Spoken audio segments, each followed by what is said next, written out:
विद्यार्थियों, इस वीडियो में हम केंद्रीय विद्यालय द्वारा जारी प्रतिदर्श प्रश्न पत्र यानी मॉडल पेपर नंबर 2 देख रहे हैं। इससे पहले मॉडल पेपर नंबर 1 जो है मैंने आपको सॉल्व करवा दिया है कंप्लीट, ठीक है। और आपको पता है केंद्रीय विद्यालय के मॉडल पेपर में से सीबीएसई में प्रश्न आए ये असंभव है, और पूरे प्रश्न आपको यहां से मॉडल पेपर से ही देखने को मिलेंगे। मॉडल पेपर की संख्या रहेगी 30 मॉडल पेपर्स ईच सब्जेक्ट का मैं यहाँ पे आपको देने वाला हूँ। सारी डिटेल्स मैंने फर्स्ट वीडियो में बता दी है। अगर आपने फर्स्ट वीडियो नहीं देखा तो उसको देख लेना, उसमें पूरी डिटेल है कि ये कैसे क्वेश्चंस आएंगे आपके सीबीएसई में, कौन कौन से मॉडल पेपर आपको पढ़ने हैं, सब कुछ मैंने उसमें डिटेल बता दिया है। अब यहाँ पे स्टार्ट करते हैं हम। हिंदी कोड आपका 002 है, इसका सॉल्यूशन 2023 एग्जाम में जो टॉपर्स बनना चाहते हैं उनके लिए। यहाँ पे पहला जो प्रश्न है, आपको सबसे पहले क्या करना है, यहाँ पे गद्यांश जो दिया गया है जिसमें सद्वृत्ति, उत्तम स्वभाव, सद्व्यवहार, आचरण, हृदय की कोमलता आदि गुणों से युक्त व्यक्ति को ही हम शीलवान कह सकते हैं। ये वाला जो पैराग्राफ है आपको इसको बढ़िया तरीके से पढ़ना है। अब पढ़ने की दिक्कत क्या है, तो मैंने यहाँ पे पीडीएफ आपको दे दी है। इसकी पीडीएफ वीडियो के डिस्क्रिप्शन बॉक्स में अवेलेबल है, वहां से आप उसको डाउनलोड कर सकते हैं, ठीक है। पहले वीडियो का भी पीडीएफ पहले वीडियो मिल जाएगा, दूसरे वीडियो का पीडीएफ दूसरे वीडियो में मिल जाएगा। जैसे कि आप दूसरा वीडियो देख रहे हैं तो ये सेकंड वीडियो में पीडीएफ सेकंड वीडियो का ही मिलेगा। यहाँ पर ये पैसेज पढ़ने के बाद में आपको जो प्रश्न दिए गए हैं उनको सॉल्व करना है, ठीक है। और जब भी आप प्रश्न पत्र सॉल्व करें तो अपने दिशा निर्देश अवश्य पढ़ें, क्योंकि दिशा निर्देश बहुत जरूरी होता है, ठीक है। ये बहुत जरूरी होता है, पैटर्न बदला होता है तो बहुत सारी चीजें इसमें नई चीजें जोड़ दी जाती हैं, ठीक है। आप सोचते हो ये व्यर्थ है, ये व्यर्थ नहीं होता। इसको एक बार जरूर एग्जाम पेपर में पढ़ लेना, यहाँ पढ़ो मत पढ़ो, एग्जाम पेपर में जरूर पढ़ लेना। अब आते हैं हम इसके पहले प्रश्न की तरफ। जो पहला प्रश्न है वो देखिए। पहला प्रश्न पूछा गया है, मानव को मानव बनाने वाली पूर्णता पाली में किस नाम से जानी जाती है। तो मानव को मानव बनाने वाली पूर्णता पाली में किस नाम से जानी जाती है। जब आप पैसेज पढ़ोगे तो ये क्वेश्चन आपको समझ में आएगा कि एक्चुअली ये क्वेश्चन कह रहा है। तो इसका जो आंसर हम टिक करेंगे, अगर आपने पैसेज पढ़ लिया है, पीडीएफ डाउनलोड कर लिया है, और एक बार पैसेज को जरूर पढ़िए। पढ़ने के बाद पैसेज क्या मैं कह रहा हूँ, क्वेश्चन पेपर को एक बार जरूर नजर मार लीजिए कि आपके क्वेश्चन आए हुए हैं, उनके सोल्यूशन हम यहाँ पे देख रहे हैं, सिंपल। तो इसका राइट आंसर जो हो जाएगा ये हो जाएगा आपका पारमिता। तो पारमिता क्या है, घ ऑप्शन अपना करेक्ट। उसके बाद आते हैं दूसरे प्रश्न पे। दूसरा प्रश्न है, शील युक्त व्यवहार मनुष्य के किस पक्ष को उद्घाटित करता है। किसको उद्घाटित करता है, तो ये मनुष्य की प्रकृति और व्यक्तित्व को उद्घाटित करता है। ग ऑप्शन करेक्ट हो जाएगा। अगले प्रश्न पे चलते हैं हम। तो यहाँ पर प्रश्न नंबर 2 पे और प्रतिदर्श प्रश्न पत्र 2 आप देख ही रहे हैं, सीबीएसई 10th ठीक है। अब आपका हिंदी का जो सोल्यूशन है तीसरे प्रश्न का, उसको देखते हैं। तो यहाँ पर है, शीलवान व्यक्ति किसे प्रभावित करता है। ध्यान रखना है कि पीडीएफ डाउनलोड कर लेना, अदरवाइज आपको जो है क्वेश्चन समझ में नहीं आएंगे, क्योंकि पैसेज जो है पढ़ना अनिवार्य है। पैसेज को पढ़े बिना आप सीबीएसई का पेपर सॉल्व करना नामुमकिन समझो, ठीक है। पैसेज पढ़ने की आदत डाल लो, क्योंकि नॉर्मली जो दूसरे बोर्ड्स में पैसेज आते हैं वो नॉर्मल आते हैं, बहुत ही आसानी से उसमें कीवर्ड क्वेश्चन में जो भी आपका वर्ड पकड़ा इसको देखा और आंसर दे दिया। लेकिन सीबीएसई में ऐसा नहीं होता। तो शीलवान व्यक्ति किसे प्रभावित करता है, तो यहाँ पे क्या आंसर हो जाएगा हमारे इन ऑप्शन में से। तो सबसे अच्छा आंसर जो आप देख रहे हैं यहाँ पे, कौन सा बेस्ट है जो आप देख पा रहे हैं, तो यहाँ पे सही है आंसर पहला ही, संपर्क में आने वाले सभी लोगों को, ठीक है, प्रभावित करता है। इसके बाद है आपका नेक्स्ट क्वेश्चन। नेक्स्ट क्वेश्चन जो है आपका, इसमें पूछा गया, शिक्षार्थी में शील का अभाव होने पर क्या होता है। तो शिक्षार्थी यानी विद्यार्थी की बात हो गई ना, शिक्षार्थी, तो शिक्षार्थी सॉरी शिक्षा देने वाले। देखते हैं अब इसका आंसर क्या होने वाला है। तो इसका राइट आंसर जो हो जाएगा वो हो जाएगा आपका, शिक्षक से वांछित शिक्षा प्राप्त नहीं कर सकता। तो शिक्षार्थी क्या हुआ, विद्यार्थी, ठीक है। अब इसके बाद में नेक्स्ट जो क्वेश्चन है इसकी बात करते हैं। 5वां क्वेश्चन है, शालीनता के गुण से सभी वर्ग के लोगों के जीवन में क्या परिवर्तन आता है। तो क्या परिवर्तन आता है, तो आपने अगर पैराग्राफ पढ़ा है, पैसेज पढ़ा है, पीडीएफ बार बार बोल रहा हूं डिस्क्रिप्शन में है, डाउनलोड कर लेना। तो क्वेश्चन पेपर पढ़ लिया है तो आपको इसका आंसर पता चल चुका होगा। मैं आंसर इसलिए लेट दे रहा हूं ताकि आप एक बार जज कर लें। अगर क्योंकि मुझे पता है कि बहुत सारे बच्चे जो है पहले क्वेश्चन पेपर नहीं पढ़ेंगे या फिर उस पैसेज को नहीं पढ़ेंगे जो मैं आपको बता चुका हूं, पहला पैसेज पढ़ना पहले, तो उनको पहले पढ़ लीजिए, तभी ये क्वेश्चन पेपर का जो सोल्यूशन है आपको समझ में आएगा।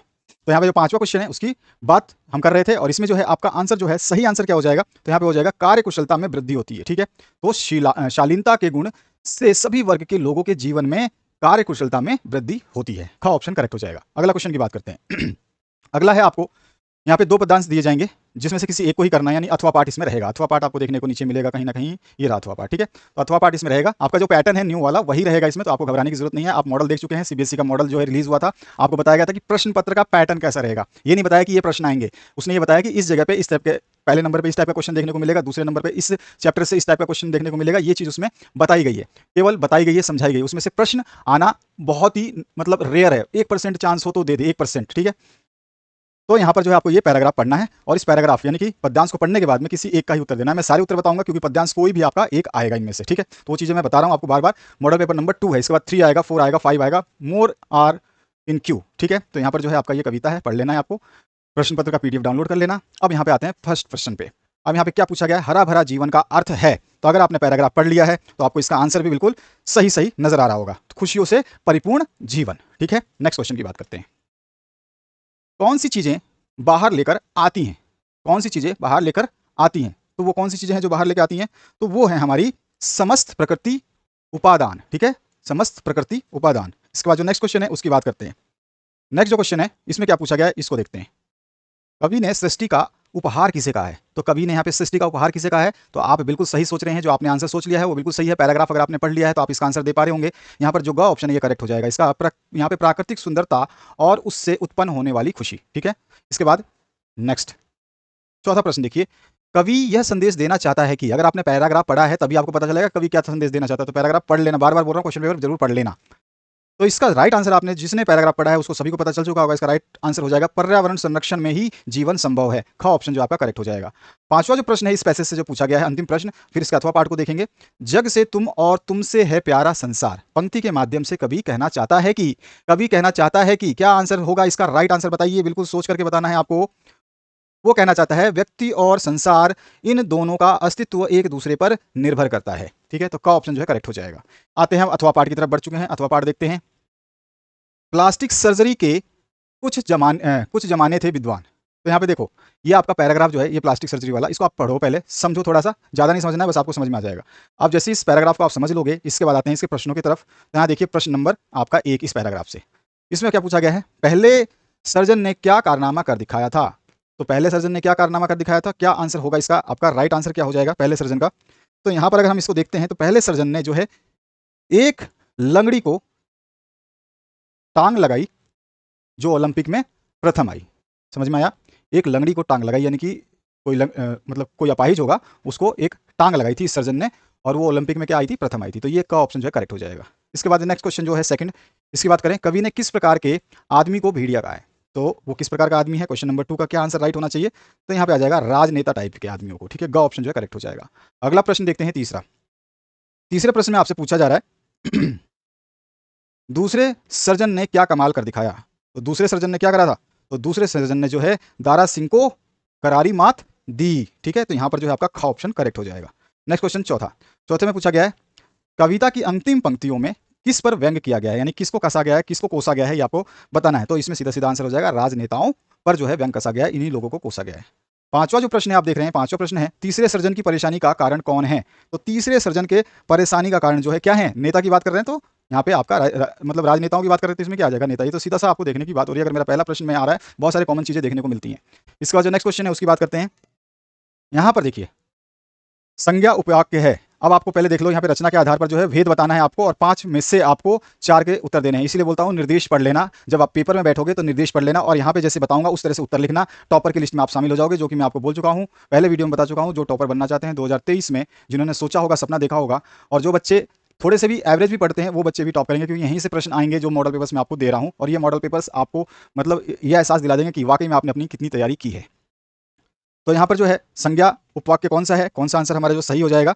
तो राइट आंसर जो है, माँ ने कहा कि बेटा कभी झूठ मत बोलना, यह है संज्ञा उपवाक्य का ऑप्शन जो आपका करेक्ट हो जाएगा। इसके बाद दूसरे प्रश्न की तरफ आते हैं। दूसरा प्रश्न पूछा है उसने कहा कि मैं निर्दोष हूं, मिश्र वाक्य को सरल वाक्य में परिवर्तित कीजिए। यहाँ पे ऑप्शंस हैं, परिवर्तित कीजिए, ग्रामर चेक करिए अपना, परिवर्तित करना है आपको। तो इसका मिश्र वाक्य से सरल वाक्य क्या हो जाएगा? तो इसका राइट आंसर अगर हम बात करें तो उसने अपने को निर्दोष बताया, यह हो जाएगा इसका सरल आंसर क। अगला जो है ज्योतिषी कहता है कि मैं सबका भविष्य जानता हूं। रचना के आधार पर जो है आपको भेद बताना है। तो ये रचना के आधार पर क्या भेद होगा? तो यहां पर देख रहे हो क्या कह रहा है, ज्योतिषी कहता है कि मैं सबका भविष्य जानता हूं। क्या कर रहा है? ये बहुत कुछ मिक्स कर रहा है, और मिक्स कर रहा है तो इसका मतलब कैसा वाक्य हो जाएगा? ये मिश्र वाक्य हो जाएगा। उसका जो नेक्स्ट क्वेश्चन है, निम्न में संयुक्त वाक्य का चयन कीजिए। अब चौथे प्रश्न का जो है संयुक्त वाक्य चयन करना है आपको, ध्यान रखना है संयुक्त वाक्य, यानी कि 2 वाक्यों को जोड़ा गया हो। तो आपको देखने को मिल रहा होगा यहाँ पर और से जोड़ दिया गया है, मालिक आया और घोड़ा हिन्हाने लगा। ठीक है, तो का ऑप्शन इसमें भी करेक्ट हो जाएगा। चलिए अगले प्रश्न की तरफ चलते हैं। इसमें देखिए पांचवा प्रश्न, कॉलम 1 को 2 से हमें मिलाना है। विकल्प दिए गए हैं कॉलम 1 और कॉलम 2, और आमने सामने जो वर्ड्स हैं उनको हमें सही तरीके से मैच कर देना है। तो यहाँ पर जो है पहला अगर हम देखें इसका यहाँ पे लिखा गया है कॉलम 1 में, वह आई तो थी किंतु उसने कुछ कहा नहीं था। तो कॉलम 2 में आपको ऑप्शंस दिए गए, इसमें से कौन सा ये वाक्य है आपको पहचानना है। तो बहुत ही चालाकी से आपको समझना है कि ये कौन सा वाक्य है। तो इसका राइट आंसर जो होगा वो हो जाएगा आपका, यह जो है संयुक्त वाक्य है। ठीक है, यह है संयुक्त वाक्य। अब इसके बाद में दूसरा ऑप्शन देखिए, शीला आपको अपना बड़ा भाई मानती है। तो ये कैसा वाक्य है? बहुत ही सिंपल बोला गया है, तो ये सिंपल वाक्य हो गया, सरल वाक्य हो गया। अब बचा अंतिम, यहाँ पर हम देख सकते हैं जो लड़का कमरे में बैठा है वह मेरा भाई है, तो इसमें कमरा भी है, ठीक है, वह मेरा भाई भी है, ठीक है, और लड़का भी है, तो सबको मिक्स किया जा रहा है। यहाँ पे कौन सा हो जाएगा, मिश्र वाक्य, ठीक है। आप तीनों ऑप्शन पहले पढ़ें, आपको जो पहले समझ में आता है उसको टिक कर दें, उसके बाद में बचे हुए दो में आसानी होगी, ठीक है। ऐसा नहीं कि आपने पहला पढ़ा तो उसको पहले कोई सॉल्व करने में लग गए कि नहीं इसका क्या आंसर होगा इन तीनों में से, जरूरी नहीं है, पहला छोड़ दो, दूसरा फटाफट देखो, दूसरे का हो सकता है आपको आंसर पता हो तो उसको टिक कर दो। अब जैसे टिक करोगे तो दो ही ऑप्शन बचेंगे, फिर आपका आसान हो जाएगा काम। तो यहाँ पे जो मैंने टिक करवाया है इसमें कौन सा ऑप्शन आप देख रहे हैं, तो फर्स्ट के साथ सेकंड है, सेकंड के साथ में फर्स्ट है और थर्ड का थर्ड है, फर्स्ट के साथ सेकंड है और सेकंड के साथ फर्स्ट है और थर्ड का थर्ड है, ग ऑप्शन जो है आपका करेक्ट हो जाएगा। अगले क्वेश्चन की बात करते हैं और इसके कॉलम्स को देखते हैं, सेम क्वेश्चन है इसमें, ठीक है। तो यहाँ पर निर्देश दे दिया है, निर्देश जरूर देख लीजिए। वाच्य पर आधारित 5 बहुविकल्पीय प्रश्न रहेंगे, उसमें से 4 को हल करना है हमें। तो कॉलम 1 और कॉलम 2 को पहले देखते हैं। इसका पहला प्रश्न पूछा गया कॉलम 1 का, ठीक है। तो जैसे जैसे हम आगे बढ़ते जाएंगे क्वेश्चंस चेंज होते रहेंगे। तो यहाँ पे कॉलम 1 में देखिए ध्यान से और समझिए कि ये क्या कह रहा है। इस कॉलम 1 में बोला गया है अपराधियों का पता लगाया जा रहा है। तो ये यहाँ पे पूछा गया है, इसमें कौन सा वाच्य है, वाच्य आपको बताना है, केवल वाच्य पूछा गया है, ये ध्यान रखना है। तो इसका राइट आंसर आपको चूज करना है।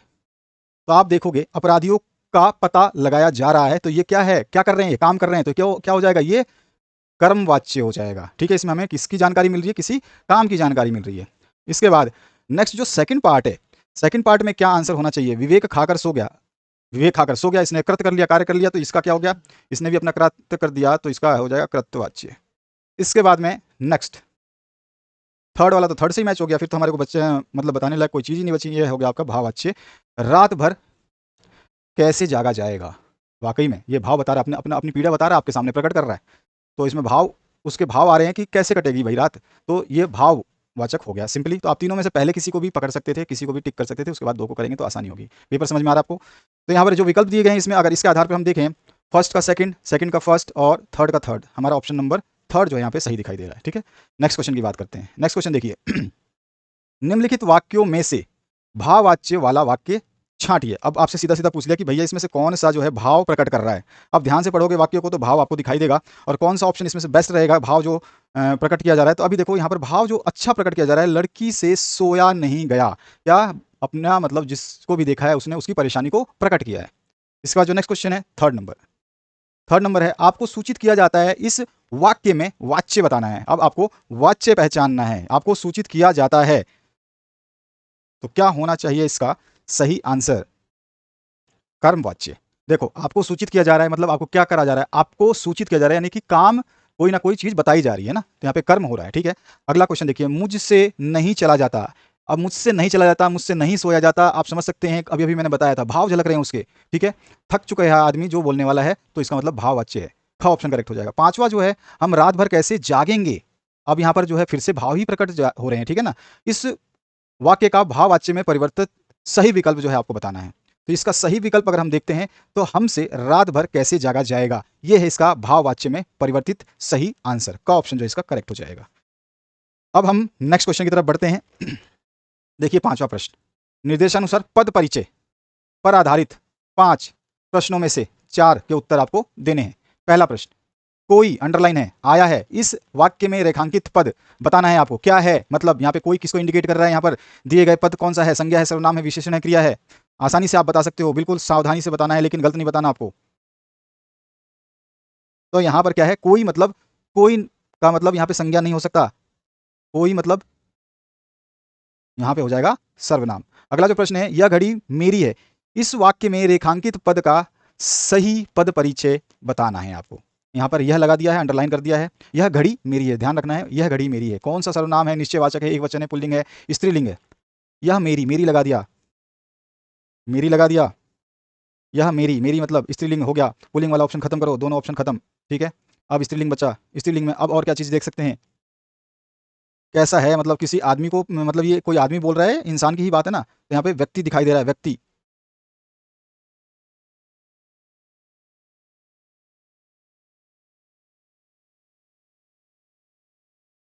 यह हो जाएगा आपका विशेषण सर्वनामिक एक वचन स्त्रीलिंग, ठीक है। यहाँ पर देखिए ग ऑप्शन, इसमें वह मेरी घड़ी है, इसमें क्या है, वह मेरी घड़ी है, ठीक है। इसमें एक तो विशेषण यूज किया गया है, ठीक है। घड़ी तो है लेकिन किसकी है, मेरी, तो विशेषता बता दी उसने। सर्वनाम है इसमें, देखिए यह वाला आपका, देखिए एक वचन है, यह यानी कि मैं बोल रहा हूँ, और स्त्रीलिंग है मेरी लगने की वजह से। हो गया क्लियर। अगले क्वेश्चन की बात करें, क्वेश्चन नंबर 3 देखिए, मीरा मंदिर में रहती है, इस वाक्य में रेखांकित पद का सही पद परिचय होगा। अब फिर से देखिए, मीरा स्त्रीलिंग तो हो गई, तो सभी में स्त्रीलिंग दिया गया है, तो इसमें तो आपको कंफ्यूज होना नहीं है। अच्छा, मंदिर में रहती है, मंदिर में रहती है तो व्यक्तिवाचक संज्ञा तो है सभी में, ठीक है। उसके अलावा क्या है, एक वचन है, बिल्कुल सही है, तो एक वचन है। पहले तो एक वचन देखो, ये एक वचन है, ये भी एक वचन है, एक वचन है, और क्या है, पुल्लिंग नहीं है, तो ये तो अपने आप क्रॉस हो गया। स्त्रीलिंग है, स्त्रीलिंग है, ठीक है। अब बच्चा हमारे पास कारक। अच्छा, व्यक्तिवाचक संज्ञा तो है ये, मंदिर में रहती है, रह रही है, तो इसमें कर्ता कारक है, ठीक है। कौन सा है, कर्ता कारक है। इसका मतलब क्या हो गया, हमारा सही ऑप्शन जो हो गया वो हो गया आपका व्यक्तिवाचक संज्ञा एक वचन स्त्रीलिंग कर्ता कारक का ऑप्शन जो है करेक्ट हो जाएगा। चौथा क्वेश्चन की बात करते हैं। वाह कितना सुंदर उपवन है, इस वाक्य में रेखांकित पद का सही पद परिचय होगा। फिर से आपको पद परिचय बताना है। यहाँ कौन सा ऑप्शन सही होगा, आपका राइट ऑप्शन आपको चूज करना है, बिल्कुल राइट ही चूज करना है, आपको गलत नहीं बताना है। तो इसमें आपको आंसर मिलेगा अवयव, विस्मयाबोधक बोधक और हर्षबोधक, ठीक है, क्योंकि इसमें सुंदरता की बात हो रही है, ठीक है। तो आश्चर्य नहीं है, व्यंग नहीं है, प्रश्नबोध नहीं है, तो यहीं पर हर्षबोधक पढ़ते ही हमें समझ में आ रहा है कि ये सुंदर उपवन है, ठीक है। तो हमारे पे का ऑप्शन जो है करेक्ट हो जाएगा चौथे प्रश्न का। अगला जो प्रश्न है उसको देखते हैं।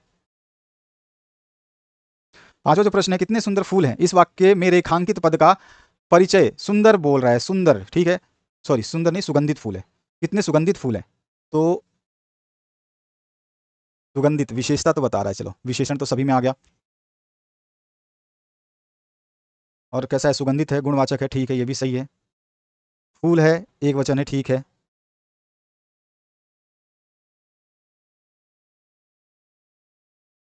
अच्छा, कितने हैं यहाँ पर, कितने हैं, कितने हैं तो बहुवचन हो गया, पुल्लिंग हो गया, फूल है, फूल विशेष्य। हमारा ख ऑप्शन जो है यहाँ पर करेक्ट हो जाएगा, विशेषण, गुणवाचक, बहुवचन, पुल्लिंग, फूल विशेष्य, ठीक है। इसके बाद आते हैं हम सिक्स्थ क्वेश्चन पे।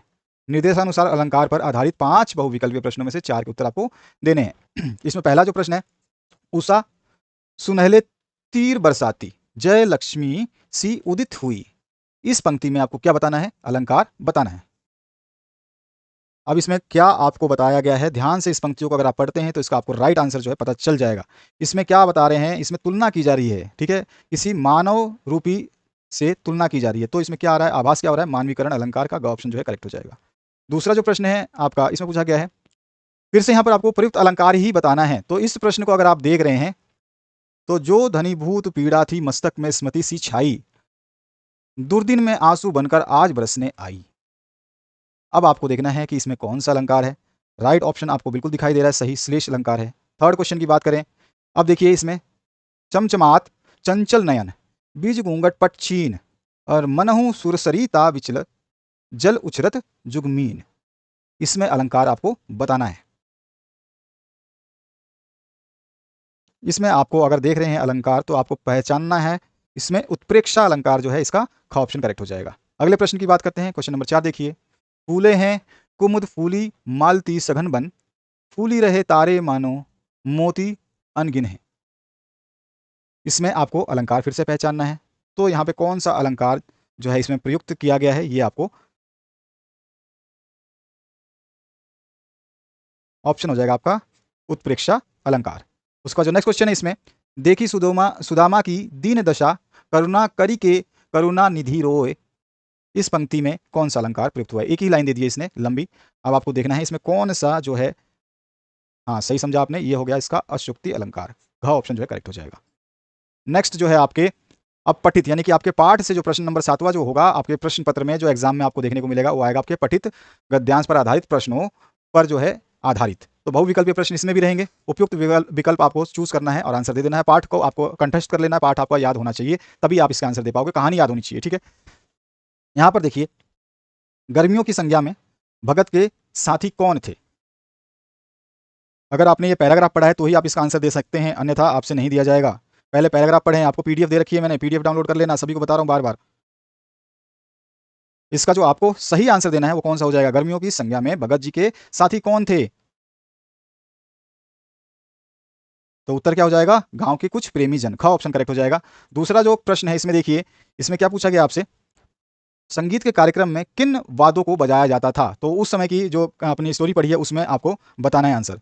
तो यहाँ पर सीधा सीधा आंसर हो जाएगा खंजड़ियों और करतालों को। तो का ऑप्शन जो आपका करेक्ट हो जाएगा इसका।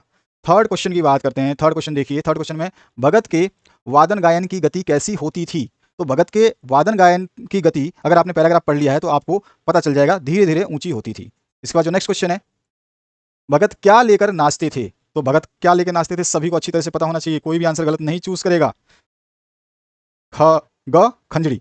इसके बाद जो नेक्स्ट क्वेश्चन है आपका 5 इसमें देखो पूछा क्या गया है, ताल स्तर के चढ़ाव का श्रोताओं पर क्या प्रभाव पड़ता था। तो जब ताल जो है चढ़ता था उतरता था तो इसमें चढ़ाव की बात करी है, तो चढ़ाव जब होती थी ताल की तो श्रोता जो सुनते थे उन पर क्या प्रभाव पड़ता था। तो इसका राइट आंसर हो जाएगा, उनके मन की भी ऊपर उठने, उनके मन भी जो है ऊपर उठने लगते थे, और ये सही है बिल्कुल, और मन तन पर हावी हो जाता था, ये भी सही है। तो दोनों ही सही है, तो यहाँ पे ग ऑप्शन करेक्ट हो जाएगा, क और ख दोनों। इसके बाद आपका नेक्स्ट प्रश्न जो है, अब गद्य पाठ जो आपके हैं उसमें से कविताओं में से कविताएं आएंगी, उसमें से 2 बहुविकल्पीय प्रश्नों के जो भी ऑप्शन होंगे वो आपको देने हैं, यानी कि इसमें केवल 2 ही प्रश्न पूछे जा रहे हैं 1 नंबर के। तो यहाँ पर आपको दे दिया गया है, ठीक है, आप देख सकते हैं पहला ही। तो देखिए, नेताजी का चश्मा के पाठ की कहानी में जब हालदार साहब ने कैप्टन के बारे में जानना चाहा तो पान वाले ने कैप्टन चश्मे वाले के बारे में क्या कहा। तो उसने क्या कहा था, पागल। का ऑप्शन करेक्ट हो जाएगा। उसके बाद है आपका इसका दूसरा प्रश्न, मुफसिल का अर्थ होता है, तो आपको बताना है क्या होता है इसका अर्थ, ठीक है। इसका अर्थ होता है केंद्रस्थ नगर के इर्द गिर्द का स्थान, ठीक है। जो सेंटर में कोई नगर है और मान लो कोई भी, हम जिस सिटी में रह रहे हैं और हमारे अगर आसपास की सिटीज के बाहर से देखें तो हम जो सेंटर में आ रहे हैं उसकी बात हो रही है। इसके बाद देखिए, निम्नलिखित में पठित पद्यांश पर आधारित आपको बहुविकल्प प्रश्नों के उत्तर देने, इसमें कोई विकल्प नहीं है, आपको 5 प्रश्न करने होंगे। तो ये आपका पहले पैराग्राफ पढ़िए, इसको समझ लीजिए। इसके बाद आपको जो है प्रश्न नंबर 1 पर हम लेके चलते हैं। प्रश्न नंबर 1 देखिए, काव्यांश में नृपदोही किसे कहा गया है। काव्यांश जब आपने अगर पढ़ ली है तो आपको पता हो जाना चाहिए कि इसमें नृपदोही किसे कहा गया है। तो आंसर क्या हो जाएगा, परशुराम को। घ ऑप्शन जो इसका करेक्ट हो जाएगा। अगले प्रश्न की बात करते हैं। यहां पर पूछा गया रघुकुल भानु किसे कहा गया है। दूसरा क्वेश्चन है, रघुकुल भानु किसे कहा गया है, तो कहा गया है राम को। का ऑप्शन जो है आपका करेक्ट हो जाएगा। नेक्स्ट है, लक्ष्मण के अनुसार परशुराम पर कौन सा ऋण बाकी था। तो आंसर हमारा हो जाएगा गुरु का ऋण। ग ऑप्शन करेक्ट हो जाएगा। अगला जो प्रश्न है इसकी बात करते हैं, काव्यांश के आधार पर परशुराम के स्वभाव की विशेषताएं हैं, तो आपको विशेषताएं बतानी है। तो इसमें आपकी विशेषताएं कौन सी होंगी सही, उग्र क्रोधी अहंकारी, बिल्कुल सही है, का ऑप्शन करेक्ट हो जाएगा। प्रस्तुत प्रसंग में राम के वचन किसके समान बताए गए हैं, तो ये बताए गए हैं शीतल जल के समान। इसके बाद नेक्स्ट क्वेश्चन है उसकी बात करते हैं। यहाँ पर देखिए, यहाँ पे गद्य पाठों के आधार पर निम्नलिखित 2 बहुविकल्पीय प्रश्नों के सार्वत्रिक उत्तर, यानी कि दोनों के दोनों करने हैं, 9 ऑप्शन।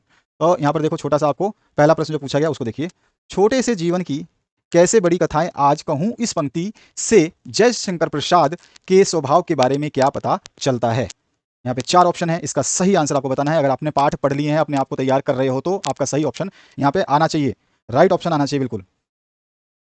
वे अपने आप को बड़ा साहित्यकार समझते थे, ठीक है। तो यहाँ पर जो है आपका घ ऑप्शन करेक्ट हो जाएगा।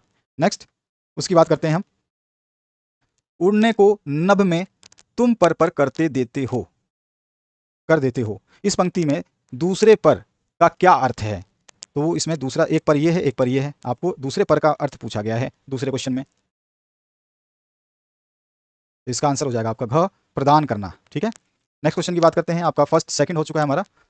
अब आते हैं हम वर्णनात्मक प्रश्न पे, जो आपके प्रश्न है राइटिंग के उस सेक्शन में आ चुके हैं। अब यहाँ पर देखिए, इसमें क्या है 25 और 30 शब्दों में आपको उत्तर देने हैं, और यहाँ पे दे दिया इसने 4 प्रश्न और उसमें से कोई 3 ही आपको करने होंगे। 11 नंबर क्वेश्चन कुछ इस तरह का आपको देखने को मिलेगा, ठीक है। और यहाँ से भी आपको ये प्रश्न देखने को बिल्कुल मिलेंगे 100%, उसके लिए चिंता करने की आवश्यकता नहीं है। तो आपको जो मॉडल पेपर्स दिए जा रहे हैं उनको कंटिन्यूस पढ़ना पड़ेगा, ऐसा नहीं कि आपने 1 या 2 मॉडल पेपर्स देख लिए तो उससे आपका काम फिर नहीं चलेगा, ठीक है। तो इस चीज़ को आपको ध्यान रखनी है। PDF मैंने लिंक दे रखी है डिस्क्रिप्शन बॉक्स में, आप उसको डाउनलोड कर लेना।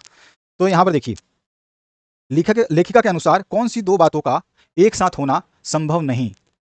तो यहाँ पर लेखिका के अनुसार उसने 2 अपनी बातें बताई हैं, खुद विशिष्ट बनने और लेखिका को विशिष्ट बनाने की पिता की लालसा, और दूसरा है सामाजिक छवि के प्रति उनकी सजगता। इसके बाद जो नेक्स्ट क्वेश्चन है, बिस्मिल्लाह खां की तुलना हिरण से क्यों की गई है। पठित पाठ पे आधार, जो भी आपने पाठ पढ़ा है उसके आधार पर बताना है। तो यहाँ देखिए, यहाँ पर क्या पूछा गया है, आंसर क्या है इसका, जिस प्रकार हिरण अपनी ही कस्तूरी की महक से परेशान होकर जंगल भर में उस वरदान को खोजता फिरता है जिसकी महक उसी में समाई है, उसी प्रकार सुर का महाज्ञान रखने वाले बिस्मिल्लाह खां यही सोचते आए हैं कि उन्हें सुरों को बरतने की तमीज अब तक क्यों नहीं आई, इसी कारण उनकी तुलना हिरण से की गई है, ठीक है।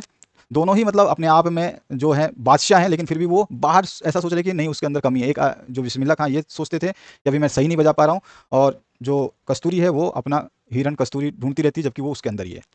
नेक्स्ट जो है इसमें, पेट भरना या तन ढकना मनुष्य की संस्कृति की जननी क्यों नहीं? तो यहाँ पर देखिए इसका सही आंसर और सटीक आंसर क्या होगा। पेट भरना या तन ढकना मनुष्य की संस्कृति की जननी नहीं कहला सकती, क्योंकि ये सिर्फ भौतिक आवश्यकताएं हैं। क्योंकि ये भौतिक आवश्यकताएं हैं, ये बहुत इंपॉर्टेंट वर्ड है, क्योंकि ये भौतिक हमारी मतलब सुख सुविधा के लिए। मनुष्य की संस्कृति की जननी उसके अंदर की वह प्रेरणा है जिसके कारण वह निस्वार्थ भाव से प्राणी मात्र का कल्याण करे, और मनुष्य की इसी सहज आंतरिक प्रेरणा ने ही संस्कृति का विकास जो है किया है। ठीक है ना? तो ये चीज़ कल्याण की भावना जो है, यही जो है कल्याण की भावना हमारे अंदर आती है, तो हम जो है संस्कृति के जो है एक साक्ष्य बन जाते हैं, हमारी संस्कृति जो है डेवलप हो जाती है। नेक्स्ट क्वेश्चन है, हालदार साहब मूर्ति पर सरकंडे का चश्मा देखकर भावुक क्यों हो गए? अब ये भावुक तो होंगे ही, क्योंकि उन्होंने सोचा था कि भाई मूर्ति पर चश्मा कैसे लगेगा। हालदार साहब कैप्टन की मृत्यु के बाद भी मूर्ति को चश्मा लगाने की परंपरा का निर्वाह होता देख भावुक हो गए। ठीक है, मतलब उनकी मृत्यु के बाद भी उस चश्मे को जो है मूर्ति पे लगाया जा रहा था, निर्वाह हो रहा था, इस काम को मतलब चलाया जा रहा था, परंपरा को। मूर्ति पर लगा सरकंडे का चश्मा निश्चित रूप से बच्चों द्वारा लगाया गया था। वे बच्चों में देशभक्ति की भावना को देखकर भावुक थे, और उन्हें विश्वास हो गया कि नई पीढ़ी भी देशभक्ति की भावना, जो नई पीढ़ी है उसमें भी देशभक्ति की भावना विद्यमान है। ठीक है, तो इसलिए जो है वो भावुक हो गए थे। अगला जो प्रश्न है, कवि ने फसल को लाख लाख कोटि कोटि हाथों के स्पर्श की गरिमा क्यों कहा है? स्पष्ट करना है, सिंपलेस्ट वर्ड। यहाँ पे देख लीजिए, आपको 4 प्रश्न में से 3 करने होंगे। यहाँ पर आपको 4 में से 3 करोगे, ठीक है, तो 2 नंबर का एक एक रहेगा, तो आपके 3 इंटू 2 6 नंबर मिलेंगे। तो यहाँ पर हमारा आंसर क्या हो जाएगा? कवि ने फसलों को लाखों करोड़ों किसानों के हाथों के स्पर्श की गरिमा कहा है। ऐसा कहकर कवि किसानों के हाथों के परिश्रम को सम्मान देना चाहता है। किसानों के हाथों के श्रम की महिमा से ही फसल लहराती हुई प्रतीत होती है। ठीक है, वो स्पष्ट आपको करना था इसका मतलब। ठीक है, इसके बाद है ख, संगतकार के माध्यम से कवि किस प्रकार के व्यक्तियों की ओर संकेत करना चाह रहा है? तो संगतकार के माध्यम से कवि उन व्यक्तियों की ओर संकेत करने जा रहा है जो सफल प्रसिद्ध लोगों का साथ अपनी रचनात्मकता से देते हैं। ठीक है, उनके अंदर जो कला है उससे देते हैं। ऐसे लोग मुसीबत में भी साथ नहीं छोड़ते, साहस बांधते हैं और उनकी छवि भी निखारते हैं। जो जिसके साथ वो जुड़े हुए हैं उनकी छवि भी निखारते हैं। इन व्यक्तियों के योगदान को कम नहीं समझा जा सकता है। संगतकार के मतलब ये संगतकार का जो है महत्व बता रहे हैं। ठीक है, अब इसके बाद में नेक्स्ट जो क्वेश्चन है उसकी बात करते हैं। मर्यादा न लही के माध्यम से कौन सी मर्यादा न रहने की बात जो है की जा रही है? तो देखिए, गोपियों ने अपने प्रेम को कभी किसी के सम्मुख प्रकट नहीं किया था। वे शांत भाव से श्री कृष्ण के लौटने की प्रतीक्षा कर रही थी। वे चुप्पी लगाए अपनी मर्यादाओं में लिपटी हुई इस वियोग को सहन कर रही थी। जो भी उनकी मर्यादा थी, जो कुछ नहीं बताना चाहती थी, उसको सहन कर रही थी कि वे श्री कृष्ण से प्रेम करती हैं। क्या थी उनकी मर्यादा? वो किसी को नहीं बताना चाहती कि वो श्री कृष्ण से प्रेम करती हैं। परंतु उद्धव के योग संदेश ने, जब उद्धव उसको योग संदेश देने आए, तो उनको उनकी मर्यादा छोड़कर बोलने पर मजबूर कर दिया। क्योंकि योग संदेश यानी उद्धव बोले थे कृष्ण को छोड़ जाओ, भूल जाओ क्या है प्रेम प्रेम, इस तरह से। तो इस तरह उन्होंने मर्यादा छोड़ करके जो है बोलने पर मजबूर कर दिया। यानी कि अब वो बात जो वो खुद जानती थी वो सबको पता चल जाएगी। इस पंक्ति से आप जो है इसको मर्यादा ना लही के माध्यम को समझा सकते हैं। इसके बाद अगला जो प्रश्न है उसकी बात करें। कवि बादल से व्रज छिपा नूतन कविता फिर भर दो क्यों और किस प्रयोजन से कहते हैं? तो उसको क्या बोल रहे हैं? वज्र छिपा और नूतन कविता फिर भर दो। इसको हम देखो इस तरह समझाएंगे। वज्र छिपा यानी कि देखो, वज्र छिपा नूतन कविता फिर भर दो, कवि ने बादल से ऐसा इसलिए कहा है क्योंकि वज्र ध्वंस यानी कि विनाश के करता है, विनाश के समान होता है। और जो है आपका कवि जो है नूतन की बात कर रहा है, तो नूतन कविता से जो है सृजन करवाने के लिए इसलिए बोल रहा है कि कवि जो है इस नूतन कविता का सृजन करना चाहता है। ठीक है, नूतन कविता फिर भर दो यानी कि वो वापस से कविता जो है लिखना चाहता है, कविता बनाना चाहता है। इसलिए कवि ने व्रज को छिपाए रखने की प्रार्थना की है कि भैया ब्रज मत दिखाओ, आप जो है नूतन कविता ही सृजन करवाओ। इसके बाद आपका नेक्स्ट जो है 13 नंबर, पूरक पाठ्यपुस्तक के प्रश्नों पर आधारित निम्नलिखित 3 प्रश्न। अब पूरक पाठ्यपुस्तक है, थोड़ा ध्यान रखना, सप्लीमेंट्री रीडर आ गया आपका। 3 प्रश्न करने हैं आपको। 3 प्रश्न दिए गए हैं, इसमें से 2 के प्रश्नों के उत्तर देने हैं। शब्द सीमा आपको बता दी गई है, और 4 इंटू 2 आपका 8 जो है इसका टोटल मार्क्स हो जाएगा। ठीक है, तो चलिए 3 में से 2 करते हैं, यानी कि मैं सारे करवाऊंगा लेकिन आपको 3 में से 2 ही करने हैं। माता का आंचल पाठ में संस्कारों का वर्णन किया गया है, क्या आज भी इन संस्कारों की आवश्यकता है? अपने विचार प्रस्तुत कीजिए। बहुत अच्छा क्वेश्चन है। इसमें देखिए माता के आंचल के बारे में हमें बताएंगे। माता का आंचल पाठ में अनेक पारिवारिक व सामाजिक संस्कारों का वर्णन किया गया है, जो उस समय के समाज के संस्कारों को सहज प्रकट करता है, यानी कि उस समय जो संस्कार थे उसको दिखाता है। पाठ में दिखाया गया है कि माता पिता अपने पुत्र भोलेनाथ पर पूरा ध्यान देते हैं, उसे हर समय अपनी छाया व संरक्षण प्रदान करते हैं। पाठ में बालक की दिनचर्या एक खास समय प्रबंध को ध्यान में रख करके बनाई गई है। घर में पूजा पाठ, जीव जंतुओं के संरक्षण का भी माहौल है। खान पान के समय खास सतर्कता बरती जाती है। ऐसे में किसी भी बच्चे पर परिवार के संस्कारों का उचित व सकारात्मक प्रभाव पड़ेगा ही। आज के समाज में न तो परिवार बच्चों पर विशेष ध्यान दे पाते हैं और ना ही ऐसी दिनचर्या को अपना पाते हैं। आज का युवा वर्ग एक अजीब सी दौड़ का हिस्सा बनकर हमेशा भागता फिरता रहता है, कहीं जीवन में ठहराव नहीं है। इसलिए पाठ में आए संस्कारों की आवश्यकता आज और भी महत्वपूर्ण बन जाती है। यही हमने अपना विचार प्रकट किया। इस तरह से आप विचार लिखेंगे बढ़िया तरीके से, ठीक है। सिंपलेस्ट वर्ड है, आराम से याद कर लेंगे। बहुत ही सिंपल सोल्यूशन दूंगा मैं आपको, एक एक सोल्यूशन जो है आपको बेस्ट सोल्यूशन लगेगा। ख ऑप्शन की बात करते हैं। बुद्ध धर्म के अनुयायियों की ईश्वर के प्रति आस्तिकता उनके किन कार्यों से पता चलती है? जो बुद्ध धर्म है, उनके अनुयायी जो उनको मानने वाले हैं, उन लोगों का ईश्वर के प्रति कितने, मतलब वो ईश्वर को मानते हैं, वो कितने आस्तिक हैं, ईश्वर को कितना मानने वाले हैं, उनके किन कार्यों से ये पता चलता है और उनकी इन गतिविधियों से हमारे मन में कैसे भाव उदित होते हैं, यानी उनको देख करके हमारे अंदर कैसे भाव प्रकट होंगे तथा हमें क्या प्रेरणा मिलेगी, ये चीज़ हमें स्पष्ट करना है। तो देखिए यहाँ पे ध्यान से इस प्रश्न को समझ लीजिए। बहुत सिंपल सा क्वेश्चन है और बहुत ही अच्छा क्वेश्चन है, क्योंकि क्वेश्चन घुमाया जाता है लेकिन आंसर बहुत ईजी होते हैं, बहुत सारे ईजी। सिक्किम के रास्ते में लेखिका ने देखा कि एक स्थान पर कतार में लगी सफ़ेद सफ़ेद बौद्ध पताकाएं लहरा रही हैं, झंडे लहरा रही थी, ठीक है। शांति और अहिंसा की प्रतीक इन पताकाओं पर मंत्र लिखे गए थे। इस पे उन पताकाओं पे कोई मंत्र लिखा होगा। ये पताकाएं किसी बुद्धिस्ट की मृत्यु होने पर, बुद्धिस्ट मतलब कोई जो बुद्ध धर्म का जो अनुयायी होगा और उनका बॉस हो सकता है बुद्धिस्ट, या फिर उन्हीं में से कोई हो, तो उसकी मृत्यु जो हुई होने पर शहर से दूर पवित्र स्थानों पर फहरा जाती हैं।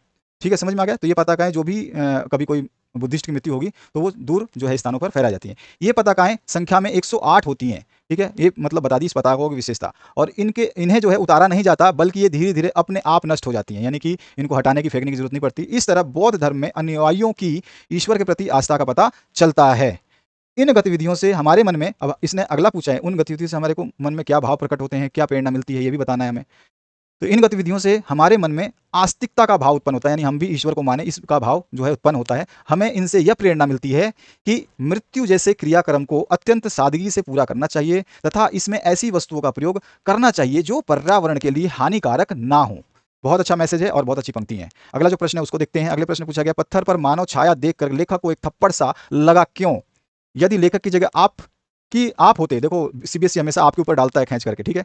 अब अगर आप हो तो आपकी प्रतिक्रिया क्या होती, अपने शब्दों में बयान करना है। देखिए हम कैसे बयान करते हैं इसको। हिरोशिमा में सब कुछ देखकर भी लेखक ने प्रत्यक्ष सबूतों के अभाव में तत्काल कुछ नहीं लिखा था। मतलब जब हिरोशिमा में गया था लेखक और वहाँ पर जो हॉस्पिटलों में देख रहा था, उन जो बंदे उससे अफेक्टेड हैं वो अभी भी दिखाई देते हैं, ठीक है। तो उस समय उसने बस इतना देखा कि अफेक्टेड है, लेकिन ये अफेक्टेड कैसे हुए, तो वो प्रत्यक्ष सबूत उसको नहीं मिले थे, उसके अभाव में जो है वो तत्काल कुछ नहीं लिखा था उसने, ठीक है। एक दिन अचानक सड़क पर घूमते हुए उन्होंने देखा कि एक जले हुए पत्थर पर एक लंबी उजली मानव छाया है, ठीक है। लेखक ने यह कल्पना किया कि शायद विस्फोट के दौरान कोई वहां खड़ा रहा होगा और विस्फोटक किरणों ने उसे भाप बनाकर उड़ा दिया होगा। इस प्रकार उस छाया को देखते ही लेखक को एक थप्पड़ सा लगा और वो बेसुध हो गया। पल भर में ही इतिहास का वह दृश्य लेखक के अंतर मन में कौंध गया, मतलब वो दृश्य अपने आप उसके मन में बन गया कि क्या हुआ होगा, कौंध गया। और इस आत्मभूति से लेखक हिरोशिमा विस्फोट का भोक्ता बन गया, ठीक है। इसको महसूस करते ही वो भोक्ता बन गया। अब हमारा जो दूसरा पार्ट देखिए, आपकी क्या प्रतिक्रिया होगी। यदि मैं लेखक की जगह होता तो मेरी दशा भी वैसी ही होती जैसी लेखक की हुई थी।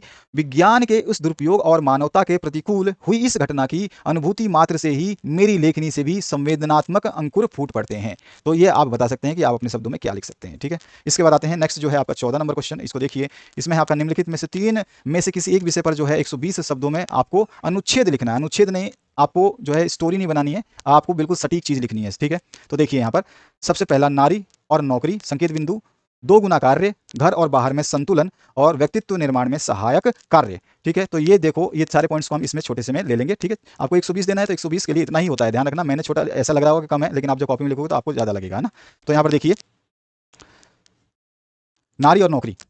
आज के वैज्ञानिक युग में नारी पुरुषों के साथ कंधे से कंधा मिलाकर के आगे बढ़ रही है। शिक्षा, पत्रकारिता, चिकित्सा, कानून, व्यापार, हस्तकला और यहाँ तक कि पुलिस और सेना में भी महिलाओं को अपना कार्य मुस्तैदी और पूरी मेहनत से करते देखा जा सकता है। पुरुषों का वर्चस्व तोड़कर कामयाबी हासिल करने वाली महिलाओं को आज भी परिवार से वह सहयोग नहीं मिल पा रहा है जो उसे मिलना चाहिए। अपनी पेशेवर जिम्मेदारियों और घरेलू दायित्व के बीच, यानी कि पेशेवर जिम्मेदारी क्या है, जो नौकरी है, ठीक है। पेशेवर उसी को बोलते हैं, जो पेशेवर हम काम करते हैं वो नौकरी कहलाती है, और घरेलू जिम्मेदारी जो हमारा घर संभालते हैं। तो घरेलू दायित्व के बीच तालमेल बिठाती हुई हर स्त्री जगह जगह देखी जा सकती है, ठीक है, हर जगह देखी जा सकती है। और कार्यालय की जिम्मेदारियां निभाते हुए अपने घर, परिवार और बच्चे की देखभाल करती हुई नारी दो पाटों में फंसे खूंटे के समान है, मतलब वो दोनों में जकड़ी हुई, उसको वो भी करना है, ये भी करना है, हो गई है। सबकी आवश्यकता पूरी करती हुई वह दोनों में संतुलन स्थापित करती करती रहती है, और थोड़ी सी भी असफलता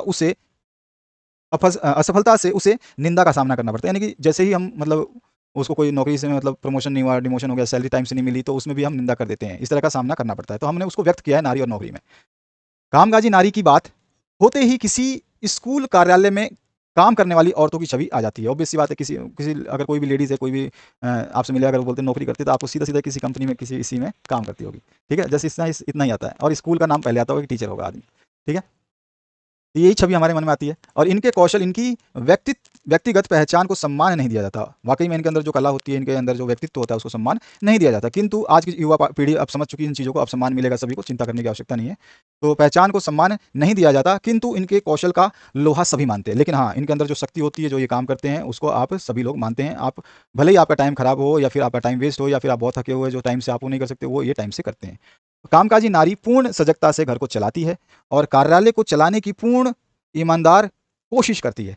और आर्थिक दृष्टि से आत्मनिर्भर होने के कारण, जब इसको जो है पैसे वैसे मिलते हैं, और इनका परिवार सही चल रहा है, इसके कारण जो है इनका व्यक्तित्व निखर जाता है, और ये अपने आप को जो है गर्व महसूस करती हैं। आपने देखा होगा इंसिडेंट्स की, एक आदमी जब नौकरी करता है तो थोड़ा सा एक चेंज होता है उसके अंदर, कि हाँ, अब मैं सेटल्ड हूँ, मेरे पास जो है इनकम आ रही है, अब मुझे किसी से पैसे हाथ फैला के नहीं मांगने होंगे, और मैं अपने बच्चों का परवरिश जो है अच्छे तरीके से कर सकता हूँ। तो ये सारी फीलिंग्स आती हैं।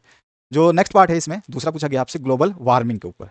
ग्लोबल वार्मिंग में संकेत बिंदु: धरती पर बढ़ता तापमान, बदलता मौसम, समस्या के कारण, समाधान। ठीक है, ये सारे को ले लेंगे हम इसी अनुच्छेद में। ग्लोबल वार्मिंग देखिए, ग्लोबल वार्मिंग का अर्थ है पृथ्वी के औसत तापमान में वृद्धि। वायुमंडल में कार्बन डाइऑक्साइड की मात्रा बढ़ने से ग्लोबल वार्मिंग का खतरा निरंतर बढ़ता जा रहा है। ओजोन परत के क्षरण से भी पृथ्वी पर तापमान बढ़ने का खतरा बना हुआ है। मतलब ओजोन जो क्षरण, ओजोन परत है, उसका क्षरण का मतलब जो उसमें क्या हो रहा है कि होल होता जा रहा है, मतलब बढ़ रहा है होल।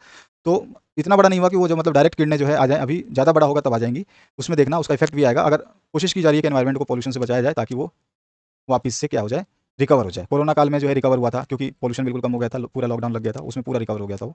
तो ओजोन परत हमारी धरती के लिए एक सुरक्षा कवच का काम करती है, और सूर्य की हानिकारक पराबैंगनी किरणों को आने से रोकती हैं। किसको? पराबैंगनी किरणों को आने से रोकती हैं। क्लोरोफ्लोरोकार्बन के कारण जो है ओजोन परत में छेद हो रहा है। जो CFC कार्बन यूज़ करते हैं, उसकी वजह से जो रेफ्रिजरेटर्स वगैरह में यूज़ करते हैं, इसके परिणाम स्वरूप पराबैंगनी किरणें सीधी धरती परत पर आ जाएंगी। अगर ऐसा होता है, अगर वो छिद्र बड़ा होता है, तो क्या हो जाएगा, धरती पे आ जाएंगी, पृथ्वी का तापमान बढ़ेगा, ठीक है, अनेक रोग फैलेंगे, और अनेक प्राकृतिक आपदाओं जैसे बाढ़, सूखा, हिमशरण जो है, हिम का पिघलना गलना आदि के दुष्परिणाम सामने आएंगे। और ग्लोबल वार्मिंग से न केवल मनुष्य बल्कि जीव जंतु और पौधे भी प्रभावित होंगे। ग्लेशियर पिघलने से समुद्र का जलस्तर बढ़ेगा, और समुद्री तटवर्तीय क्षेत्र के, जो तटवर्तीय क्षेत्रों में जो भी लोग रहते हैं, गांव है जो भी है, वो जलमग्न होने की आशंका बढ़ी रहेगी। क्योंकि जल, जब आपका पृथ्वी पहाड़ का जब आपका जल पिघलेगा, तो ये जो आपकी नदी है वो धीरे धीरे इसका लेवल बढ़ेगा, और जो यहाँ पे क्षेत्र में, इस जगह पे जो कोई आदमी रहते थे, वहाँ पे पानी पहुँच जाएगा। तो इस तरह से ये प्रॉब्लम कर सकती है। ठीक है, ग्लोबल वार्मिंग के दुष्प्रभाव से पृथ्वी को बचाने के लिए जीवाश्म ईंधन के उपयोग को कम करना होगा। जो भी पेट्रोलियम्स वगैरह यूज़ करते हैं, कोयला यूज़ करते हैं, लकड़ी जलाते हैं, ये सब चीज़ों को कम करना होगा। वैकल्पिक ऊर्जा के स्रोत का पता लगाकर उनका उपयोग करना होगा। जैसे हमने CNG वगैरह अपना यूज़ करने हैं। अब क्लोरोफ्लोरोकार्बन की मात्रा पर अंकुश लगाना होगा, यानी कि इसको बंद करना होगा, और ग्रीन हाउस गैसों को बढ़ने से रोकना होगा। वृक्षारोपण को प्रोत्साहन देना होगा कि हाँ भैया, ये वृक्षारोपण तो सबसे ज़्यादा जरूरी है, हर कोई एक पेड़ लगाए ही लगाए। और वन संरक्षण के लिए युद्ध स्तर पर जो है बहुत मतलब हैवी लेवल पे इस पे कदम जो है उठाने होंगे। ठीक है, अगर ग्लोबल वार्मिंग से लड़ना है। तो ये सारी चीज़ें हमने इसमें समाधान भी बता दिया, समस्या कारण बता दिया, बदलता मौसम भी बता दिया, धरती पर तापमान बढ़ता है, सब कुछ इंक्लूड कर दिया। इसी तरह से अनुच्छेद आपको लिखना है। अगर आप सारे अनुच्छेद और सारे पेपर्स यहाँ पे देखते हैं, तो आपको कोई परेशानी नहीं होने वाली। अगला है आपका, परीक्षा से पहले मेरी मनोदशा। वाकई में ये आपको दिल छू लेगा, ऐसा लिखा है। देखिए, संकेत बिंदु है परीक्षा नाम से भय, पर्याप्त तैयारी और प्रश्न पत्र देखकर भय दूर हुआ। तीनों चीज़ों को इंक्लूड करेंगे और आपकी कहानी लिखेंगे जो आपके साथ होता है। तो आप अच्छे तरीके से इस तरह का, ये प्रश्न बिल्कुल इंपॉर्टेंट है, IMP में शामिल करेंगे इसको। ठीक है, ये प्रश्न पत्र में देखने को मिलेगा ही मिलेगा मेरी तरफ से। तो यहाँ पर देखिए, परीक्षा से पहले मेरी मनोदशा। अब इसमें क्या होता है, आपकी स्टोरी चल रही है। छात्र जीवन किसी भी छात्र के जीवन का सबसे सुनहरा दौर होता है, क्योंकि आपको कोई भी मतलब काम करने के लिए प्रेशर नहीं होता, केवल कहा जाता है पढ़ाई करो और मस्ती करो। ठीक है, छात्र जीवन में जब बच्चे मौज मस्ती के साथ साथ खूब मेहनत कर अपने जीवन को एक दिशा देने के लिए प्रयासरत रहते हैं। मतलब बच्चे क्या करते हैं, खूब मेहनत करते हैं, मौज मस्ती भी करते हैं, और कोई ना कोई मतलब सोचते हैं कि मैं बनूंगा, ये बनूंगा, वो बनूंगा, इस तरह से वो जो प्रयास करते हैं। लेकिन इस जीवन में परीक्षा नाम के एक शब्द से सभी छात्रों को बहुत अधिक डर लगता है। ये बात आपको समझ में आ गई, आपकी फीलिंग बता दी। हो भी क्यों ना, क्योंकि इन परीक्षाओं के मूल्यांकन के आधार पर हमारे भविष्य की रूपरेखा तय होती है। इसीलिए जैसे जैसे मेरी परीक्षाएं नज़दीक आ रही थी, अपनी स्टोरी बता रहे हैं हम, मेरे अंदर डर बढ़ता जा रहा था। हालांकि अब मैं अपना अधिक समय पढ़ाई में ही बिता रहा था, हर विषय के हर अध्याय को बार बार दोहराकर याद करने की कोशिश कर रहा था। फिर भी मुझे डर लग रहा था कि कहीं परीक्षा की घबराहट में मैं कुछ भूल न जाऊं। परीक्षा का तनाव कम करने के लिए मैं शाम को थोड़ी देर के लिए पास के ही एक पार्क में घूमने चला जाता था। परीक्षा शुरू होने के लगभग एक सप्ताह पहले ही मैंने अपने हर विषय की पर्याप्त तैयारी कर ली थी, लेकिन फिर भी मन में परीक्षा को लेकर तरह तरह की आशंकाएं वो तो बनी रहती है। वो मेरे में भी थी, आपके में भी थी। आखिरकार परीक्षा का दिन आ पहुंचा। हाँ भाई, आ गए हम एग्जाम डे पे। मैं बहुत जल्दी उठकर अपनी सारी तैयारी के साथ परीक्षा भवन में पहुंच गया। प्रश्न पत्र मिलने से पहले भी मन में डर समाया हुआ था, लेकिन मैंने अपने आप को तनाव मुक्त रखने का जो है भरसक प्रयास किया। आखिरकार हमारे क्लास टीचर ने हमें प्रश्न पत्र दिया और प्रश्न पत्र लेने के बाद मैंने हर प्रश्न को ध्यान से पढ़ना शुरू किया। और ये चीज़ बहुत इंपॉर्टेंट है, जो कोई भी बच्चा नहीं करता है। ध्यान देना ये चीज़ को, ये बहुत इंपॉर्टेंट लाइन आपके लिए लिखी गई है। आपने महसूस किया होगा कि हाँ मैंने गलती करी, और आप मेरिट में आ सकते हैं अगर ये गलतियाँ नहीं दोहराएंगे तो बाद में हर प्रश्न को ध्यान से पढ़ना शुरू किया और 10 मिनट तक पढ़ता चला गया। यानी कि प्रश्न पत्र लेने के बाद में टेंशन नहीं लेना है, आराम से प्रश्न पत्र को पढ़िए, ऊपर से नीचे तक एक बार जरूर नजर मार लीजिए। उसमें क्या होता है कि देखिए, जो प्रश्न सबसे पहले आते हैं उनको करिए, कोशिश करिए। और सीरीज में करना हो तो सबसे बेस्ट है कि आपका सेक्शन ए है तो सेक्शन ए के पहले प्रश्न सॉल्व करिए जितने हो सकते हैं। उसके बाद सेक्शन बी को करिए कंप्लीट सॉल्व, उसके बाद सी को करिए और उसी तरह से डी को करिए। या फिर आप रिवर्स भी कर सकते हैं कि आप पहले डी को करिए और फिर आप जो है सी को करिए, फिर बी को करिए और फिर उसके बाद में ए को करिए। तो इस रिवर्स ऑर्डर में भी आ सकते हैं, लेकिन आप ऑर्डर को जैसे ए के बाद में डी और फिर आपने सी और यहाँ पे बी डाल दिया, ऐसा उल्टा करना जो है जो एग्जामिनर है उसको पसंद नहीं आता। ठीक है, तो आपकी कॉपी देख के वो चिढ़ जाता है। सबसे पहले खास बात बताता हूँ, आप भी होंगे, आपको अगर हजारों कॉपियाँ चेक करनी होंगी, आप समझिए, ध्यान दीजिए इस बात को, आपके ऊपर गुजरेगी तो आप क्या करोगे? अरे मैं तो यार, मैंने तो सीरीज याद रख रखी है। टीचर हमेशा सीरीज के हिसाब से चलता है, तो उसको तो सीरीज याद है, आप बीच में डी डाल दो, बीच में सी डाल दो, तो वो सब गलत हो जाता है। तो इस चीज़ को थोड़ा सा ध्यान रखना, ये इंपॉर्टेंट चीज़ जो मैंने आपको बताया है। ठीक है, तो ध्यान से पढ़ना शुरू किया और 10 मिनट तक पढ़ता चला गया। पूरे पत्र को पढ़ने के बाद मुझे लगा कि मैं इस प्रश्न पत्र को आसानी से हल कर सकता हूं, क्योंकि मुझे प्रश्नों के जवाब याद थे। अब मेरी सारी घबराहट दूर हो चुकी थी और मैं आराम से एक एक कर सभी प्रश्नों के उत्तर लिखने में व्यस्त हो गया। तो ये हमने आपकी बताई परीक्षा से पहले मेरी मनोदशा, आपकी दशा, हमारी दशा, सबकी दशा। चलिए अगले प्रश्न की बात करते हैं। पुस्तकालय में हिंदी के प्रसिद्ध लेखकों की पुस्तकें मंगवाने के लिए आपने प्रधानाचार्य को 100 शब्दों में जो है एक प्रार्थना पत्र लिखना है। सबसे पहले फटाफट प्रार्थना पत्र लिख देते हैं। आप डेट कहीं भी डालें, यहाँ डालें या फिर इस दिल्ली के नीचे भी डाल सकते हैं। ठीक है, दोनों जगह यहाँ पे भी डाल सकते हो और यहाँ पे भी डाल सकते हो। तो इसका इशू खत्म हो गया, डेट कहाँ डालना है। ठीक है, दोनों जगह जहाँ लाल किया वहाँ पे डाल सकते हो। मैंने आप देख लो आप कहाँ डाला है। ठीक है, अच्छा। सेवा में श्रीमान प्रधानाचार्य, जो भी प्रचार्य आप महोदय आप लिखते हैं। डीएवी स्कूल, जो भी आपका स्कूल का नाम नहीं दिया है तो आप अपने स्कूल का नाम लिख सकते हैं। ठीक है, जब इसमें स्कूल का नाम दिया होगा तो हम बात करेंगे स्कूल के नाम की। ठीक है, तो यहाँ पे कोई भी स्कूल का नाम आपकी मर्जी है, और नई दिल्ली आपकी मर्जी है, आप कहीं बैंगलोर लिख दो, कोई फर्क नहीं पड़ता, क्योंकि इसमें कोई भी डिटेल नहीं है, चिंता करने की आवश्यकता नहीं है। विषय क्या है, तो आप जो है प्रसिद्ध लेखकों की पुस्तक मंगवाना चाहते हैं, तो पुस्तकालय में हिंदी के प्रसिद्ध लेखकों की पुस्तकों के मंगवाने के संबंध में महोदय सविनय निवेदन यह है कि मैं 10वीं बी का छात्र हूं। हमारे विद्यालय के पुस्तकालय में हिंदी के प्रसिद्ध लेखकों की पुस्तकों का अभाव है। पुस्तकालय में प्रेमचंद्र, आचार्य महावीर प्रसाद द्विवेदी, महादेवी वर्मा, पंडितेश्वर नाथ रेणु जैसे प्रसिद्ध लेखकों की एक भी पुस्तक नहीं है। अतः आपसे विनम्र प्रार्थना है कि आप पुस्तकालय में हिंदी के प्रसिद्ध लेखकों की पुस्तकें मंगवाने की कृपा करें। इससे हमारी हिंदी साहित्य के प्रति रुचि जागृत होगी और ज्ञान में जो है वृद्धि होगी। इस तरह से हमने इसको कर दिया कंप्लीट। अब कोई टेंशन नहीं है। धन्यवाद करते हुए हम चलेंगे सीधा आपका आज्ञाकारी शिष्य, और जो भी आपकी क्लास और नाम जो दिया गया है, अगर आपको अंकित दिया गया था तो आप अंकित लिखेंगे, नहीं दिया गया है तो आप अंकित नहीं लिखेंगे, आप अपना नाम लिख सकते हैं। आप मॉनिटर बता सकते हैं, भले ही आप मॉनिटर ना रहे हो। ठीक है, उसके बाद अथवा ऑप्शन की बात करते हैं।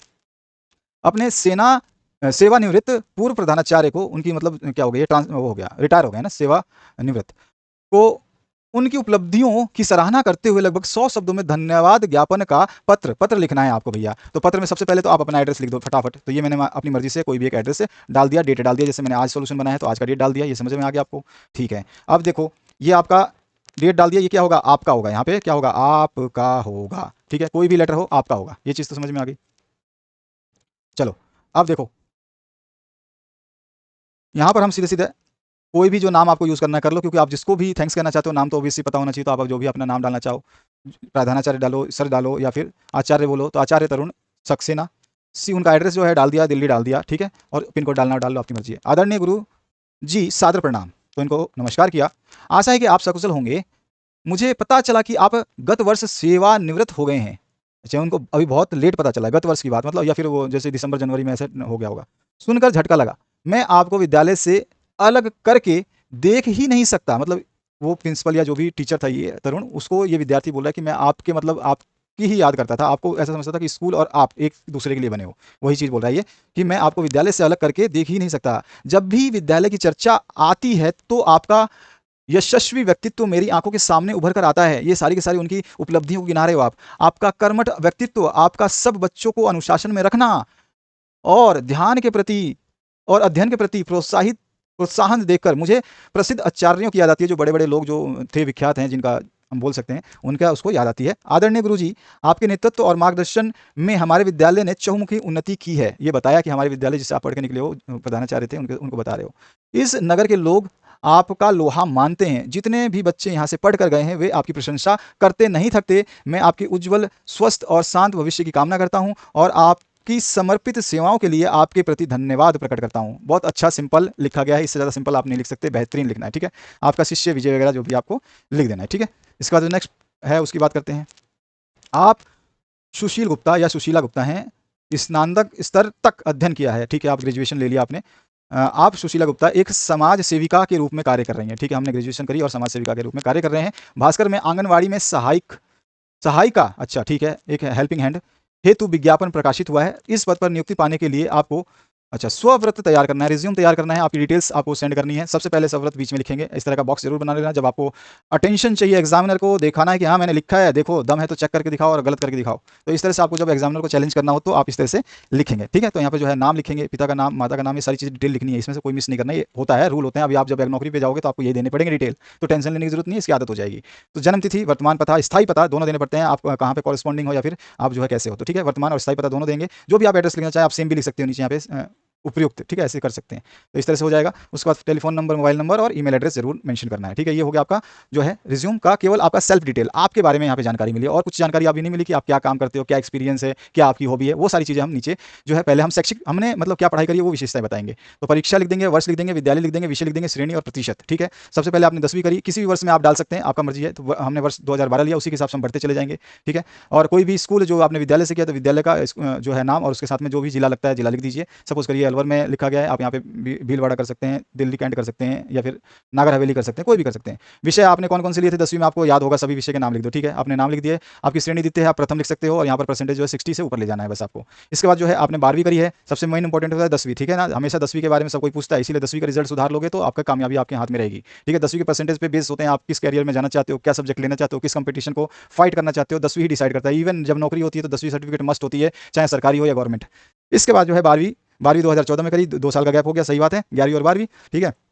आपने जो भी स्कूल से किया नाम लिखा, जो भी वहाँ पे आपने सब्जेक्ट लिया सब्जेक्ट लिख देना है, क्योंकि आपको किस में विज्ञापन देना है ये चीज़ आपको देखना है कि आपका विज्ञापन आंगनबाड़ी में, तो आंगनबाड़ी के लिए आप लिख सकते हो ये चीज़ें, ठीक है। साइंस तो और मेडिकल पढ़ के तो आंगनबाड़ी में जाओगे नहीं, ठीक है। तो ये हो गया। अब इसके बाद में आपका पोजीशन आपने बता दिया, इसमें भी दिखते दिखते चलो ठीक है, आप प्रथम बता दो, मेरिट बता दो, कोई दिक्कत नहीं है। थर्ड है बीए, आपने इसके बाद में बीए कर लिया, ठीक है। इसमें भी कॉलेज या स्कूल का जो भी है कॉलेज का नाम लिखना है और कौन कौन से विषय से किया है, कौन सी श्रेणी रही और क्या परसेंटेज रहा। इस तरह से आपने बना दिया अपना पूरा का पूरा एकेडमिक कैलेंडर कि आपने ये करियर में किया है पढ़ाई के साथ में।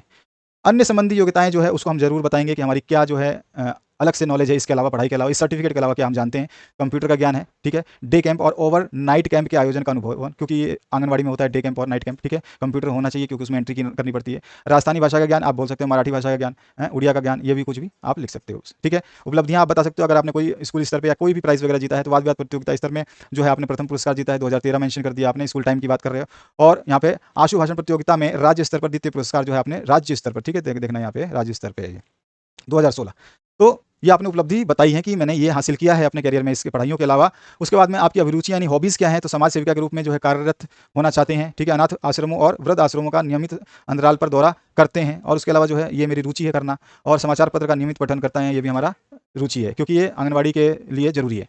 संदर्भित व्यक्ति हो यानी कि जो भी नॉलेजेबल पर्सन है जिससे आपके बारे में कुछ डिटेल पूछनी हो, आपकी इंक्वायरी करनी हो कि आप सही बोल रहे हैं या गलत, जो आपने यहाँ पे लिखा है ऊपर, जो आपने ये सब गलत लिखा है। क्योंकि आप जब जाओगे नौकरी करने तो वाकई में उस समय ऐसा होगा कि आप जब रिज्यूमे दोगे तो रिज्यूमे में अपनी डिटेल्स इस तरह से लिखोगे, और जब आप अप्लाई कर दोगे तो आपका जो डिटेल है जो यहाँ पे आप ये दोगे इसको मांगा जाता है। तो यहाँ पर जो रेफरेंस नंबर इस तरह से रेफरेंस के लिए मांगा जाता है, रेफरेंस बोलते हैं इंग्लिश में विवरण को। तो यहाँ पर रेफरेंस जो हो जाएगा उसमें आपको उनके नाम और मोबाइल नंबर, यहाँ पर तो दिए नहीं है, वहाँ पे मोबाइल नंबर सीधे लिखवा लेते हैं कि ये आप दोनों का मोबाइल नंबर लिख दो। फिर इनसे क्रॉस कॉन्टैक्ट किया जाता है कि इस मोबाइल नंबर पर पता करो कि जिस बंदे ने हमें ये पूरा डाटा दिया है क्या इस डाटा से इनके पास कोई ऐसी गलत इन्फॉर्मेशन है जो इसने हमें दिया नहीं है, ठीक है, इस तरह से।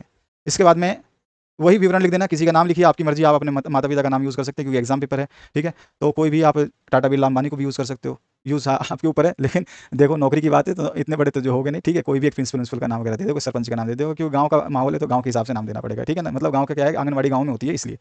और यहाँ पर दिनांक मेंशन करोगे, जिस भी डेट को आप ये संलग्न आपका जो एग्जाम डेट है वो मेंशन कर देना, ठीक है। ये हो गया, आपका नाम लिख दिया सुशीला गुप्ता। राजस्थान, आपने अपना जो स्थान है, कहाँ से अप्लाई किया है या कहाँ रहने वाले हैं, तो आपने अपना जगह बता दिया, हस्ताक्षर लिख देना है, ठीक है। हो गया क्लियर। अथवा में जो पार्ट है, आपको अपनी बहन के विवाह में शामिल होने के लिए 3 दिन के अवकाश के लिए प्रार्थना पत्र लिखना है भैया, वो भी ईमेल के द्वारा। कोई दिक्कत नहीं है, फटाफट देखते हैं। देखो, सबसे पहले जो आपका एड्रेस है, ईमेल एड्रेस, आप अपना खुद का रियल ईमेल एड्रेस भी यहाँ पे डाल सकते हो, लेकिन उसको डालना कोई फिजूल है, नहीं डालना, ठीक है। तो ये आपका आपका आपका यहाँ पे आपका आ जाएगा, ठीक है। और जिसको भेज रहे हैं, जिसको जिसको भेजना है, ठीक है, जिसको भेजना है। और 3 दिन अवकाश हेतु, कितने दिन के लिए, तो यहाँ पर सब्जेक्ट जरूर मेंशन करना है, ठीक है। तो यहाँ पे हमने 3 डेज लीव ले ली, ठीक है, 3 डेज लीव, ठीक है। तो 3 डेज लीव के लिए, मतलब मैंने इंग्लिश में लिखा, हिंदी में लिखना आपको। सेवा में प्रधानाचार्य, क्योंकि ये प्रधानाचार्य को ईमेल लिखना है, तो प्रधानाचार्य जो भी आपका स्कूल का नाम आप मेंशन करना हो लिख दो, जो भी मेंशन करना। जब नहीं दिया हो, यहाँ पे नहीं दिया हो ना कुछ भी, तो आप अपनी मर्जी चलाना, ठीक है। यहाँ पे एड्रेस लिख दिया, कहाँ पर है स्कूल, ठीक है। महोदय, सविनय निवेदन है कि मैं आपके विद्यालय की कक्षा 10वीं अ का छात्र हूँ। मेरी बहन का विवाह 5 मार्च, जो भी डेट आप डालना चाहें, सन डालना चाहें, को होना निश्चित हुआ है। विवाह में सम्मिलित होने के कारण मैं 3 दिन तक विद्यालय आने में असमर्थ हूँ, 3 दिन तक विद्यालय आने में असमर्थ हूँ। इसलिए आपसे अनुरोध है कि दिनांक 4 मार्च, जो भी आपने सन यहाँ पे यूज़ किया वही करना है, से लेके 6 मार्च वही सन सेम अवकाश प्रदान करने की कृपा करें। क्लियर हुआ। बस धन्यवाद लिख करके आपका आज्ञाकारी शिष्य नाम लिख दोगे और आपकी कक्षा, वही सब पूरा पूरा एप्लीकेशन रहेगा। बस यहाँ पर ये 3 चीज़ जो है ऐड हो जाती हैं। क्लियर हुआ आपको। चलो नेक्स्ट जो है आपका, आपके नगर में आयोजित होने वाली भारत की सांस्कृतिक एकता प्रदर्शनी को देखने के लिए लोगों को आमंत्रित करते हुए लगभग 60 शब्दों में एक आकर्षण विज्ञापन तैयार कीजिए। तो आपको क्या है, एक विज्ञापन लिखना है, ठीक है। इसके लिए ध्यान से, आपके नगर में आयोजित होने वाली भारतीय संस्कृति एकता प्रदर्शनी को देखने के लिए लोगों को आमंत्रित करना है, ठीक है। तो देखिए, हमने पोस्टर बनाया इस तरह का, सांस्कृतिक एकता प्रदर्शनी। दिनांक जो भी आप डालना चाहें डाल सकते हैं, जब डिटेल में कुछ नहीं दिया हो तो आपकी मर्जी है, ठीक है। दिन भी आप तय करें, 10 दिन, 20 दिन, 5 दिन। यहाँ देश के विभिन्न राज्यों की विशिष्ट हस्तशिल्प सामग्रियां उपलब्ध हैं तथा भिन्न भिन्न राज्यों के विद्यालयों के छात्र छात्राएं भिन्न भिन्न, आप भिन्न भिन्न भी कर सकते हैं, भिन्न सांस्कृतिक कार्यक्रम प्रस्तुत करेंगे। विशेष आकर्षण में आप लिख देंगे घर की सजावट का सामान, जो कि बहुत जरूरी है, मोमबत्तियां, मिट्टी के बर्तन, पारंपरिक आभूषण, अच्छा, और वस्त्र, जूट, बैग और कालीन और गलीचे और लकड़ी के झूले, ठीक है। ये विशेष आकर्षण में केवल इतना ही लिखना, आदि आदि नहीं लिखना, ठीक है। बस आदि नहीं लिखने की जरूरत होती है इसमें, ठीक है। और कार्यक्रम स्थल जो है आप बता देंगे कि कौन से जगह पे हो रही, भाई आप सांस्कृतिक एकता के लिए इनवाइट कर रहे हैं ना, तो यहाँ पर जो है आप सीधा सीधा जो भी आपको एड्रेस डालना है डाल सकते हैं। इसके बाद में इसका अथवा पार्ट में जो शिक्षक दिवस के अवसर पर अपने हिंदी शिक्षक के लिए लगभग 60 शब्दों में एक संदेश लिखना है। आप अपने टीचर को जो है एक स्पीच देना चाहते हैं, संदेश क्या देंगे आप, छोटे से छोटे शब्दों में लिखना है। आपको डेट डालनी इधर और समय डालना इधर। उसके बाद, पूजनीय गुरुजी, शिक्षक दिवस की हार्दिक शुभकामना, ठीक है। ध्यान रखना, संदेश लिख रहे हैं और इसी तरह से आपको ब्रैकेट में बंद करके आना है, ठीक है। अच्छी तरह से बॉक्स बना के आना है इसमें। अच्छा, आप मेरे जीवन की सदा प्रेरणा रहे हैं। आपने सदा मुझे सत्य और अनुशासन का पाठ पढ़ाया है। आपने मेरी हिंदी भाषा को सशक्त बनाया है। आपको शिक्षक दिवस की बहुत बहुत शुभकामनाएं। बहुत ईजी है, लिख सकते हैं आराम से, आपका शिष्य और फिर आपका नाम। इसमें कुछ नहीं दिया हो जब तक आपकी मर्जी है। इसके बाद ये हुआ समापन। तो आशा करता हूँ ये वीडियो आपको पसंद आया होगा और मैं चाहूँगा कि बस आप केवल शेयर करें ताकि दूसरे स्टूडेंट पढ़ पाएँ, जिनके लिए मेहनत कर रहा हूँ मैं। 2023 का एग्ज़ाम जो होगा उसके लिए केवल ये प्रश्न है और 100% मैं आपको बोल चुका हूँ कि जो मैं आपको सारे मॉडल पेपर जो सॉल्व करवा रहा हूँ, इन सभी में से ही प्रश्न जो है सीबीएसई के क्वेश्चन पेपर में आपको जो है देखने को मिलेंगे। ये बिल्कुल गारंटीड है, एनालिसिस है मेरा पूरा का पूरा ये, ठीक है। तो आशा करता हूँ इस वीडियो को आपने शेयर कर दिया होगा। Thank you very much, have a good day.